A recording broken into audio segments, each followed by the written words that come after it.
કોંગ્રેસ દ્વારા કાઢવામાં આવેલી યાત્રા એ ન્યાય યાત્રા નથી, એ કોંગ્રેસની રાજકીય યાત્રા છે.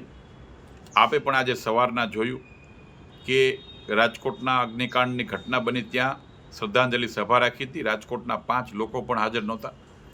બહારથી ભાડુઆત લોકો લઈ આવીને એ રાજકોટની અને ગુજરાતની શાંતિ ડોળવાના પ્રયત્નો કોંગ્રેસ કરી રહી છે. કોઈ પણ ઘટના બને, દુર્ઘટના બને, એના હતભાગીઓના ખભે બંદૂક રાખીને કોંગ્રેસ એના રાજકીય એજન્ડા સેટ કરવા માટેના મથામણ કરે છે. મારે આજે દુઃખ સાથે કહેવું પડે કે ગુજરાતની કોઈ ઘટના હોય એને આદરણીય રાહુલ ગાંધીને કોંગ્રેસના શીર્ષસ્થ નેતૃત્વ કેવી રીતે ગુજરાતની શાંતિ ડહોળાય, કેવી રીતે ગુજરાતના વિકાસને રૂંધી શકાય, એ પ્રકારના અવારનવાર પ્રયત્નો થઈ રહ્યા છે. હું ગુજરાતની જનતાનો આભાર માનીશ કે ગુજરાતની એ શાણી જનતા બધું જાણે છે. મને વિશ્વાસ છે, ભરોસો છે. અને હું આપના માધ્યમથી કોંગ્રેસના મિત્રોને પણ વિનંતી કરું છું કે રાજકારણની રીતે રાજકારણ કરવું જોઈએ. આ પ્રકારે કોઈ ઘટનાઓ સાથે બનેલી દુર્ઘટનાઓને એમના હતભાગીના ખંભે બંદૂક રાખીને રાજકારણ કરનારના કોંગ્રેસને ક્યારેય જનતા માફ નહીં કરે.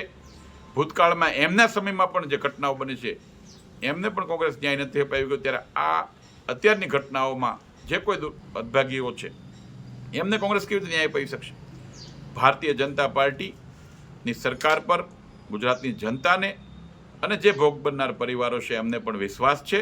અને હું આપના માધ્યમથી ખાતરી આપીશું કે ન્યાય અમે અપાવશું. જેમને કોઈને પણ જે કોઈ એમની સાથે એમના પરિવારના સભ્યો ગુમાવ્યા છે એમને ન્યાય ભારતીય જનતા પાર્ટીની સરકાર ચોક્કસપણે અપાવશે. અને ગુજરાતની જનતાને એ સરકાર પરનો વિશ્વાસ છે. કોંગ્રેસ એ રાજ્યમાં અરાજકતા ફેલાવવાનો પ્રયત્ન કરે છે. કોંગ્રેસ એ ગુજરાતના વિકાસને રોકવાનો પ્રયત્ન કરે છે, રૂંધવાનો પ્રયત્ન કરે છે, ને ગુજરાતને બદનામ કરવા માટેનો પ્રયત્ન કરે છે. ગુજરાતની જનતા અને રાજકોટની જનતા ક્યારેય એને માફ નહીં કરે અને સહન નહીં કરે.